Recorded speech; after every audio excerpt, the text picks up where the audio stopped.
Hey guys, it's Ash from the Awakened State. So today we're going to talk about one of my absolute favorite topics, the chakras. So by now I'm sure you've got to be asking, well, gee, Ashley, you talk a lot about energy work. You talk a lot about the chakras, but have you ever just sat there and had a video on what the heck are the chakras?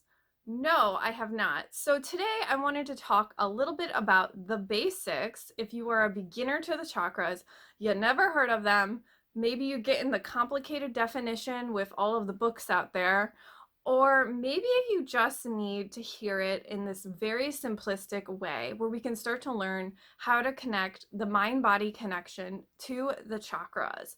So tune in for this week's video all about understanding the chakras and what the heck are the chakras and how we can start to personally use them to our advantage with manifestation, healing, and ultimately getting results. So stay tuned.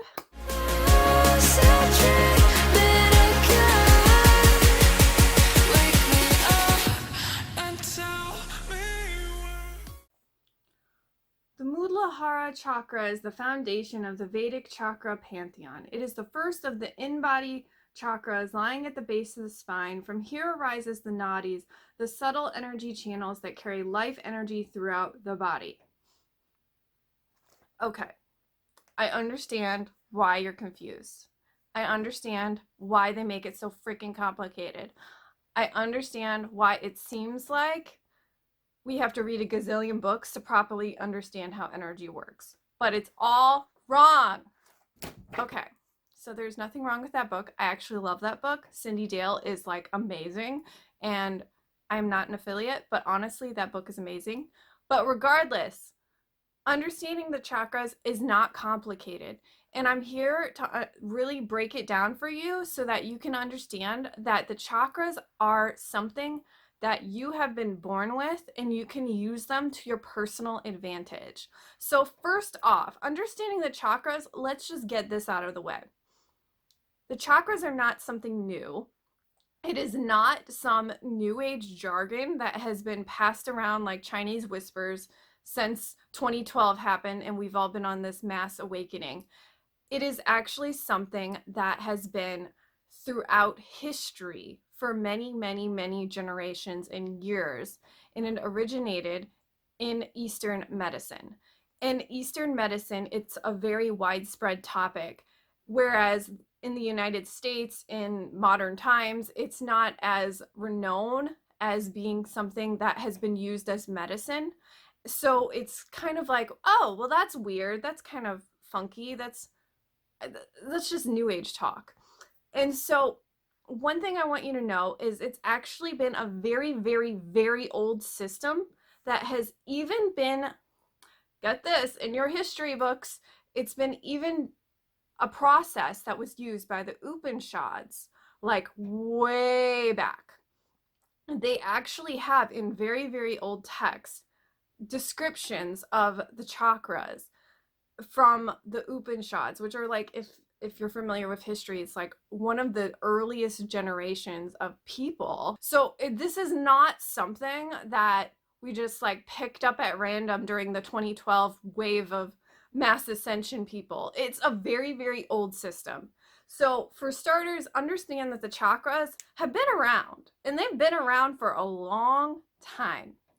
And when it comes to understanding the chakras, you have to really bring it back to understanding that energy is a very real component of life. Energy is who we are. We are made of energy. Energy makes up 99.9999999% of reality. And this is proven in quantum physics and quantum mechanics. And if you even look at your science books, it is very much statistically proven that energy is what makes up reality. So this is something that isn't just woohoo, it's not really out there. It's actually very scientific. And the thing about energy is understanding that our entire body is made of energy. Now the chakras are what is known as wheels of life, or they're known as like a disc or an energetic funnel. And that energetic funnel, so I like to call them buckets because it's just easier. So basically, they're like this energetic funnel, which is a torus shape along your entire center of your body. Now, each of these energy centers are connected to your body, and it's connected to particular mechanisms in your nervous system that connect to your endocrine system. So each of those things interplay together and are connected to the energetic centers of the body. Okay, so those energetic centers are connected to particular glands that we have in the body, such as the pineal gland that a lot of people are familiar with, or the adrenal glands, which are connected to the root chakra. So basically, we have all of these different glands that are connected through our endocrine system, connected to the nervous system, and it's connected to the energetic centers of our body through our chakras. So what is most known is we have 7 particular chakras. Now, we do have more, but I think it gets really sticky and really complicated and kind of overly dramatic. So we don't need to talk about the soul star and the earth star and the other whatever. Just stay with me here. So staying with the 7 chakras, we have the 7 chakras that are really built on understanding our nervous system. So one thing that's really cool about the chakras is now we can start to realize that they're not just something that's really aloof and energetic. They are connected to your nervous system as a psychological guide map of understanding the mechanisms of your mind-body connection between your body and your mind and your spirit, your soul. So the mind-body-soul connection is about learning to connect the energetics to the body, to the mind, so they are an interconnected weaving system that is basically creating your life. Now, the chakras play a central role in understanding the mind-body connection through realizing that each center of the body is connected to different areas of your life. And so all of this is interconnected. So the adrenal glands are connected to the root chakra. So the root chakra is connected to your sense of feeling safe and supported in your life. So if you were to break this down even further, I want you to think about when we are regulating our nervous system, we feel safe and secure in our bodies. We feel at home in our bodies. So what this does is we have the root chakra, which messes with our adrenal glands. So when our root chakra is off, we might have issues with our adrenals, and we might have issues with being in a fight, flight, freeze response due to literally feeling ungrounded or unstable mentally, physically, emotionally in our body. So we can see from this very simplistic way of the root is connected to safety and support, and it's connected to our physical reality around us. So the root chakra in general is about really connecting with, are you in a fight, flight, freeze response? Are you ungrounded? Are you off in fairy tale land? Or are you grounded, supported, safe, and feeling secure with your physical reality? I think this chakra is really relevant for right now. And when you think about that, the root chakra as a central role connects to your adrenals. So for instance, say you're a workaholic and you're like constantly on burnout and overwhelm and fatigue. Well, that is going to play a central role in the root chakra and how the root chakra shows up in your life.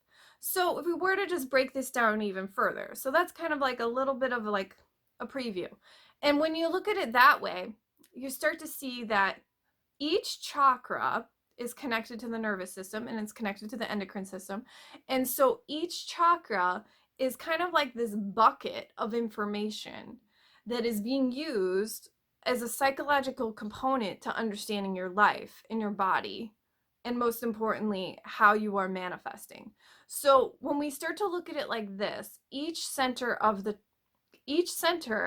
is a bucket of information. So that psychological component is understanding that your beliefs about how you see the world around you, your beliefs about safety, your beliefs about support, your beliefs about money, your beliefs about how you feel in your physical reality is all connected to the root chakra. So The root chakra is central to feeling safe and supported with life. And if we don't feel safe and supported with life, we usually have to understand that we need to consciously regulate our nervous system and get out of fight, flight, freeze response. So the root chakra in general holds this central dynamic of our key foundation of our life. Now, that key foundation of our life, energetically, it's connected to the sacrum, which is the base of the spine. Surprise, surprise. It's connected to the sacrum, the base of the spine, which is connected to how Kundalini essentially rises towards the crown. Now, so when we think about this in terms of buckets of information, so we have buckets of information in our root chakra, then we have buckets of information in our sacral chakra, in our solar plexus chakra, and so forth. And so basically these buckets of information are literally projecting and co-creating your life. Now, with the chakras, we have two channels. We have the healing current, and then we have the manifestation current.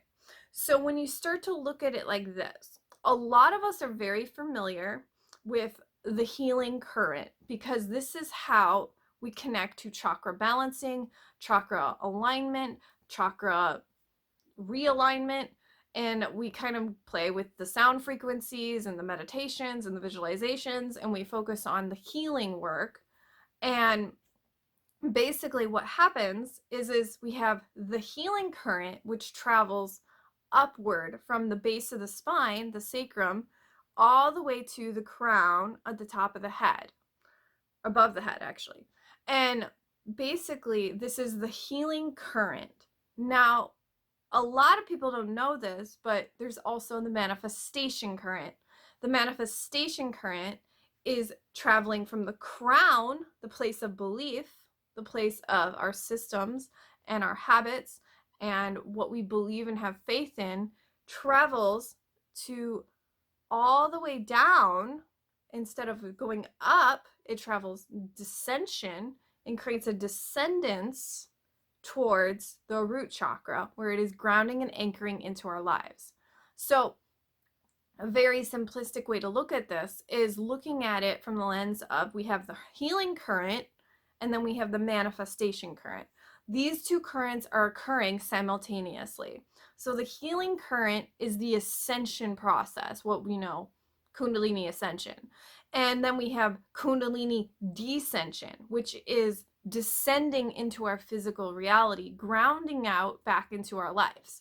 So a very easy, simple way to do this, and I think I've talked about this in a previous video, is if you were to just imagine it like this.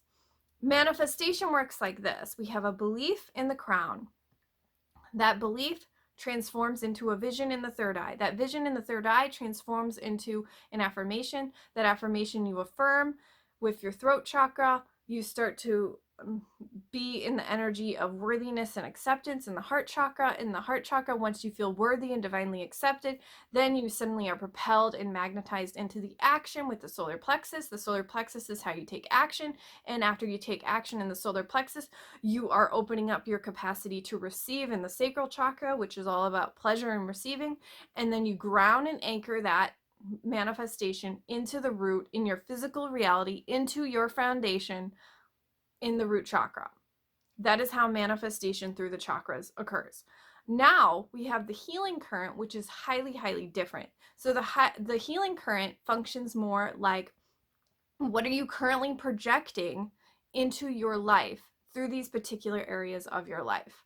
Now, this can look so different for so many people because we all have different chakras. We all have different belief systems. We all have different conditioning. We all have different backgrounds and emotional behaviors. So this will be unique to you. But the basis of understanding healing in the chakras is looking at the psychological components of each chakra and seeing how they are behaving. So the easiest and simplest way to do this is to ask yourself, where do I feel the most resistance in my life currently? Wherever you feel the most resistance and just kind of turmoil or emotional chaos or negativity, whatever is occurring in your life that feels out of alignment, that is the chakra that needs the most healing and it needs the most balancing, because that is the energy center that you are focused on the most, which means that is the center that your body is communicating that needs to be healed. So essentially, our body will tell us what needs to be healed. I think this is so beautiful. When we look at energy in terms of understanding healing through the body, we understand that our body is literally communicating to us through what it's projecting outward. So for instance, if we're heavily resistant towards relationships and maybe we feel we don't actually love ourselves internally, or maybe we are having a hard time with our relationships, we're attracting a bunch of drama, a bunch of mind games, a bunch of, I don't know, he won't text me back, I don't know, that kind of thing. Well, that is an indication that there's something going on in the heart chakra, because the heart chakra is paramount to our relationships and our emotional relationship to ourselves. So that healing current is opening up and it's projecting outward into your relationships. So each chakra has a specific relationship to who we are. So the way I like to think of it, it's almost as if we're creating energetic conversations with reality, because we are. And those energetic conversations are emotionally connected to the mechanics in our chakras. It is a psychological guide map to understanding your energetic body and understanding how you are projecting, manifesting out into your world. So what's the thing that I love about the chakras is we can learn that they're not just about healing, they're also about manifestation. Because once you understand how to heal a chakra, you start manifesting differently in that chakra without question, because that is how we heal. That is how we heal and transcend.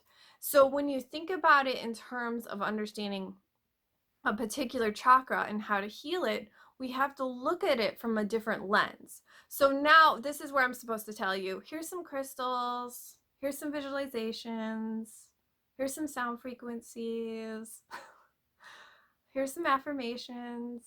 No, I'm not always about that. So what I want you to do is I want you to think about it like this. Behind every emotional imbalance is a root thought that needs to be healed and transcended.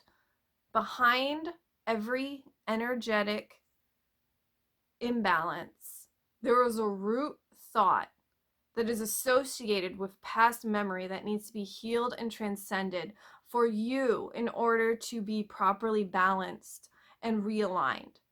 And when we don't get to the root thought and the root memory, or even just the root association of that emotional need, we will not heal, because we're only relying on the external tools. We're only relying on those external rituals to actually heal something. We're not changing what's internal. So when we heal what's internal, we naturally will begin to project a different conversation with reality. So when we heal the energetic root cause that is associated with the memory, then we are allowing ourselves to be propelled into a transcendence of that energy, which allows it to alchemize and clear. So this is something that I powerfully teach in a number of my programs, including the new Ultimate Chakra Academy, which is the combination of two of my signature courses.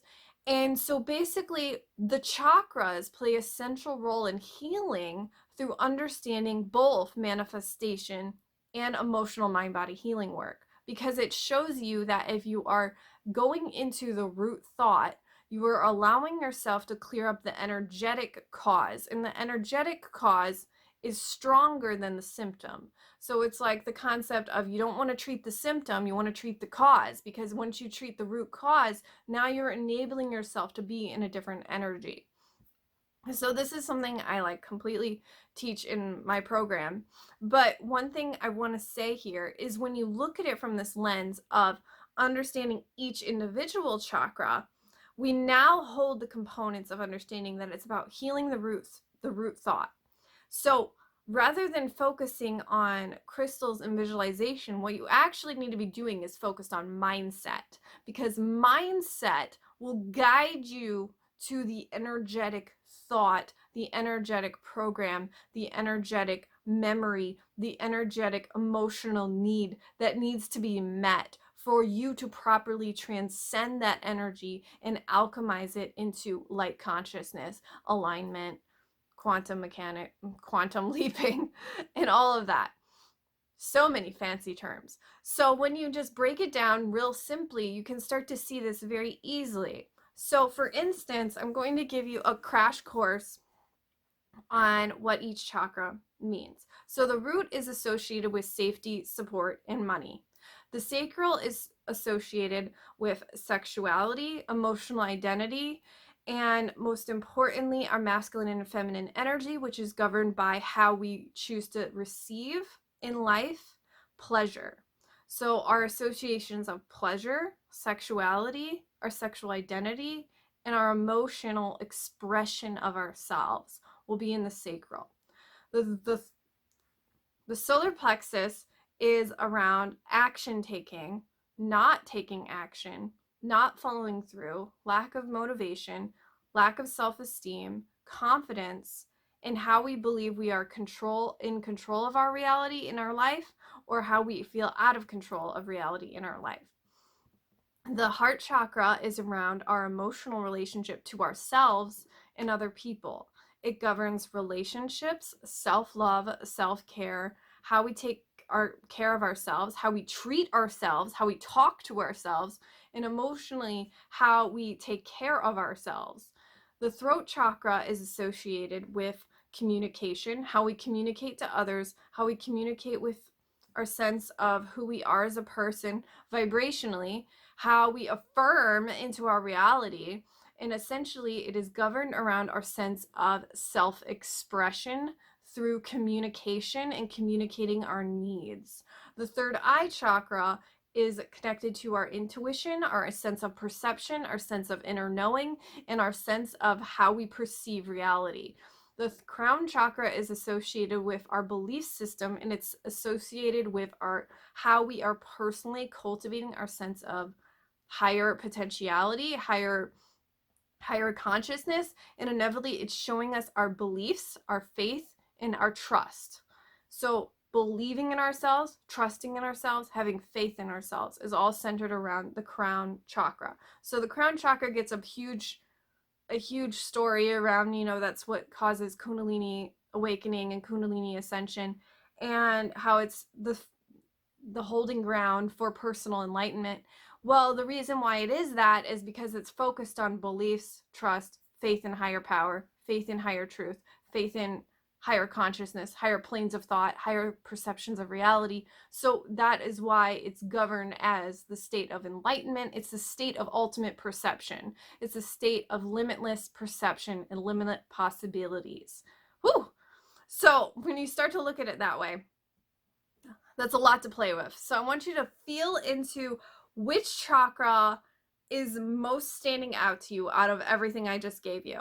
Which chakra do you feel has the most resistance that is being projected into your life? Where do you feel that you have the most resistance or feel out of alignment in your life? Because that is the chakra that you need to work on the most. So for instance, in the root, it could be money. In the sacral, it could be receiving and pleasure, giving yourself senses of self-expression, or sexual expression. The solar plexus could be action or inaction, your sense of how you feel about yourself, your state of self-confidence, self-esteem. Heart chakra, relationships. Throat chakra, are you communicating your needs? Third eye chakra, what are you not seeing? What are you seeing that you're not seeing? And looking into the third eye is, are you governed by fear or are you governed by soul? And the crown chakra is also, do you believe in yourself? Do you have trust in yourself? Do you have faith in higher power, higher consciousness, higher knowing of limitless perceptions? Or are you in the limited mind? Okay, So that is a lot to tune into. I will be back next week to further our conversation on the chakras, as the Chakra Academy is about to open in February. So we will continue our discussion on the chakras next week. All right, I'd love to hear your thoughts about this in the comments.